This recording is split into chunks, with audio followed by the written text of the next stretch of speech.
അപ്പോൾ ഇതേപോലെ ഇടപാടുകൾ എൻ.എം. വിജയൻ നടത്തിയതായിട്ട് DCCയുടെ നേതൃത്വത്തിൽ അല്ലെങ്കിൽ DCCയുടെ പേരിൽ DCCയുടെ അറിവോടുകൂടി ഇങ്ങനെ പണം വാങ്ങിയതായിട്ട് താങ്കൾക്ക് അറിയാമോ ഐസക് ചാലിൽ? അത് അങ്ങനെ തുറന്നു പറയാൻ എനിക്കൊരു ബുദ്ധിമുട്ടുണ്ട്. കാരണം വെച്ചാൽ കൊടുത്തയാൾക്ക് പരാതി ഇല്ലെങ്കിൽ പിന്നെ ഞാനെന്തിനാ വെറുതെ പരാതി? പക്ഷെ താങ്കൾക്കറിയാം ആരാൻ്റെ കാര്യത്തിൽ നമ്മുടെ കാര്യമല്ലേ നോക്കട്ടെ. അല്ല അങ്ങനെയാണ്, അതിനെ പറ്റി എനിക്ക് പറയാൻ പറ്റില്ലല്ലോ.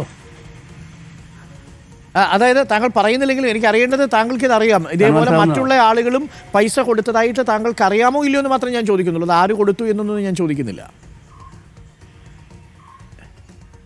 ഞാൻ പറയാൻ കാരണം ഈ CT ചന്ദ്രൻ എന്നോട് പറഞ്ഞു ഞാൻ 36ാമത്തെ ആളുടെ അന്ന് നിലവിൽ കൊടുക്കുന്ന ലിസ്റ്റ് കാണിച്ചു തന്നു. CT ചന്ദ്രൻ്റെ ഓഫീസിൽ നിന്ന് ഒരു 36 പേരുടെ ലിസ്റ്റ് എനിക്ക് കാണിച്ചു. ഈ ചന്ദ്രനെതിരെയും നടപടിയില്ല, പ്രേമനെതിരെ ഇപ്പൊ ഈ പ്രേമനും ചന്ദ്രനും ഈ പാർട്ടി തന്നെ ഉണ്ടോ? അവരൊക്കെ എന്തെങ്കിലും ഭാരവാഹികളാണോ ഐസക്? അവരൊക്കെ പാർട്ടിയിലുണ്ട് ഇപ്പോഴും. ഇനി എത്ര രൂപ കിട്ടാനുണ്ട് ശ്രീ ഐസക്കിന്?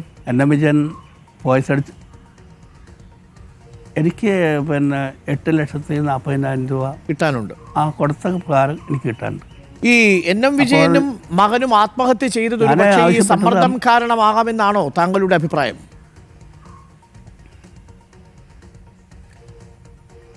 അതും ഭാഗമായിരിക്കുമല്ലോ. ഇവരൊക്കെ കൂടിയാണ് ആശുപത്രി കൊണ്ടുപോയത്. പ്രേമനും ചന്ദ്രനും കൂടി അന്ന് തന്നെ ആശുപത്രിയിൽ കോഴിക്കോടൊക്കെ പോയിരുന്നു. അവിടെ തന്നെയുണ്ട്, ഞാൻ വിളിക്കുക അവരോടെ ഉണ്ട്. അപ്പോഴും ഞാൻ ചോദിച്ചു, അന്നം പോയാൽ പോട്ടെ, എൻ്റെ പൈസൻ്റെ കാര്യം എന്താ?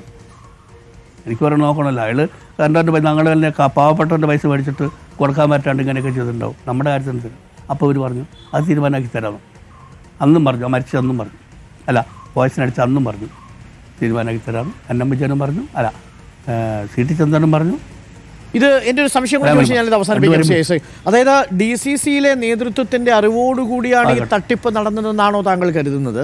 അതല്ല ഈ പ്രാദേശിക നേതാക്കൾ മാത്രം ഉൾപ്പെട്ടൊരു അവർ പറഞ്ഞ് കൂടെ 3 പേരും പറയുന്നത് എനിക്ക് വിശ്വാസമുള്ളൂ. ഞാനൊരു കോൺഗ്രസ്സുകാരനായതുകൊണ്ടും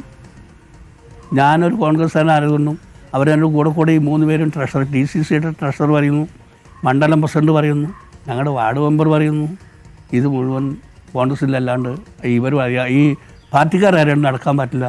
ഇവരാരും ഈ ബാങ്കിൽ ആരുമല്ല. കറക്റ്റ്.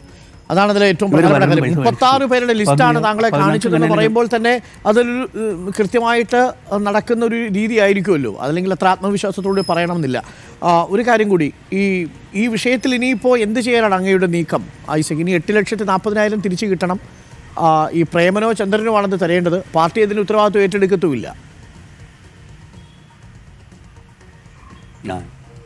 അതെന്താണെന്നുള്ള തീരുമാനത്തിലേക്കൊന്നും എത്തിയിട്ടില്ല.